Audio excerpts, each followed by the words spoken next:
ada program baru yang super masif dari pemerintah. Namanya Makan Bergizi Gratis, atau disingkat MBG.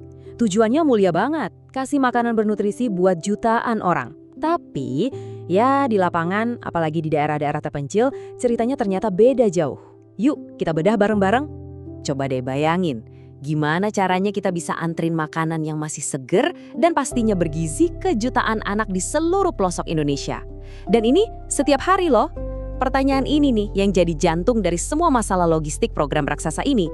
Soalnya ini bukan cuma soal masak, tapi gimana cara distribusinya di negara kita yang super luas dan kepulauan ini. Oke, kita mulai dari yang bagus-bagusnya dulu ya, janjinya. Apa sih visi besar di balik program yang ambisius banget ini? Jadi intinya itu mau nyediain makanan lengkap biar gizinya anak-anak meningkat, angka stunting bisa ditekan, dan yang nggak kalah penting, biar mereka rajin masuk sekolah. Kalau secara konsep, wah ini ideal banget, bener-bener nyentuh akar masalah. Dan buat nunjukin kalau pemerintah serius, lihat deh angkanya, 71 triliun rupiah. Ini baru anggaran awal untuk tahun 2025 aja loh. Gede banget kan? Ini nunjukin skala programnya tuh bener-bener masif dan dianggap super penting. Terus buat siapa aja sih program ini? Nah ini nggak buat semua orang ya, ada prioritasnya. Fokus utamanya itu anak sekolah, ibu hamil, sama balita dari keluarga yang katakanlah ekonominya paling bawah atau yang biasa disebut kuintil 1 dan 2. Dan yang paling penting nih, prioritas pertamanya itu buat wilayah 3T, tertinggal, terdepan, dan terluar. Oke, tadi kan kita udah bahas janji-janji manisnya. Sekarang siap-siap ya kita hadapi kenyataan pahit di lapangan. Kita masuk ke bagian kedua, bahayanya, tantangan sesungguhnya di daerah terpencil. Nah ini dia nih rangkuman mimpi buruk logistiknya. Coba deh Anda bayangin, jadi supir truk yang bawa makanan ini. Harus lewat jalan yang hancur, nyebrang sungai nggak ada jembatan, belum lagi cuaca yang nggak bisa ditebak. Di kondisi kayak gini, ngirim makanan tepat waktu itu udah bukan sekedar tantangan, tapi ya hampir mustahil. Lihat deh perbedaannya, jomplang banget kan? Aturannya jelas, pengiriman itu maksimal 30 menit dari dapur. Tujuannya biar makanan tetap aman. Tapi kenyataannya, di lapangan di daerah-daerah susah itu ngantrinya bisa makan waktu lebih dari 6 jam. 6 jam! Beda antara 30 menit dan 6 jam ini bukan cuma soal angka ya, ada konsekuensi yang serius banget waktu logistik ini gagal. Jadi apa dampaknya? Yuk kita lihat. Jadi kalau makanan yang harusnya segar dibawa perjalanan berjam-jam dalam kondisi seadanya. Kira-kira apa yang terjadi? Pertanyaannya itu bukan lagi apakah ada resiko, tapi seberapa besar resikonya. Dan ini jawabannya, 16.109. Ini bukan statistik ya, ini jumlah anak. Menurut data JPPI, Jaringan Pemantau Pendidikan Indonesia, segitu banyaknya kasus keracunan makanan yang terkait program MBG cuma dalam 10 bulan di tahun 2025. Angkanya benar-benar bikin merinding.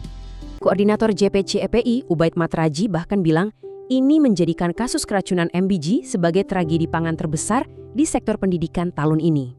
Dengerin deh, tragedi pangan terbesar. Jadi ini masalahnya udah bukan soal logistik gagal lagi, tapi udah jadi bencana. Niat baik aja ternyata nggak cukup kalau eksekusinya malah membahayakan anak-anak kita. Terus gimana kok bisa sampai separah itu? Nah, Badan Gizi Nasional udah nemuin resep bencananya. Pertama, bahan bakunya udah nggak sedar, dibeli 4 hari sebelum dipakai, padahal aturannya maksimal 2 hari. Kedua, makanan yang udah mateng itu nunggu lebih dari 6 jam sebelum dimakan. Ini surga banget buat bakteri berkembang biak. Dan yang terakhir, sebagai pelengkap, dapurnya juga jorok, airnya nggak bersih. 3 hal ini jadi kombinasi yang mematikan. Oke. Setelah lihat semua masalah ini, pasti kepikiran kan? Apa ada solusinya? Program ini masih bisa diselamatin nggak sih? Yuk kita coba lihat apa aja rekomendasi perbaikannya. Para ahli sebenarnya udah ngasih beberapa saran kunci. Kuncinya itu 1, adaptasi lokal.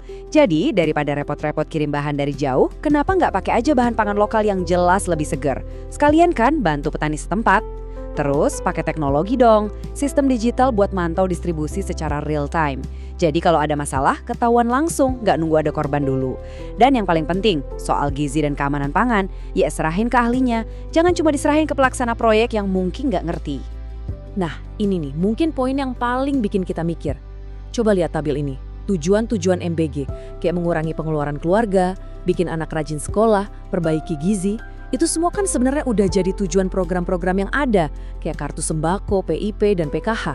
Tumpang tindih kan? Ini jadi pertanyaan besar. Kenapa kita harus bikin program baru yang super rumit dan mahal, kalau sebenarnya kita bisa aja perkuat dan gabungin program-program yang udah ada dan udah terbukti jalan? Jadi, pada akhirnya kita balik lagi ke pertanyaan awal. Program makan bergizi gratis ini niatnya luar biasa baik. Nggak ada yang salah dengan niatnya. Tapi niat baik ini berhadapan langsung dengan kenyataan di lapangan yang keras banget. Logistik yang rumit, geografi yang sulit. Kalau nggak ada perbaikan yang benar-benar mendasar, janji mulia buat menyehatkan anak bangsa malah bisa jadi bumerang yang membahayakan mereka. Jadi pertanyaannya sekarang tinggal satu, mampukah program ambisius ini beradaptasi dengan kenyataan atau ia akan gagal total?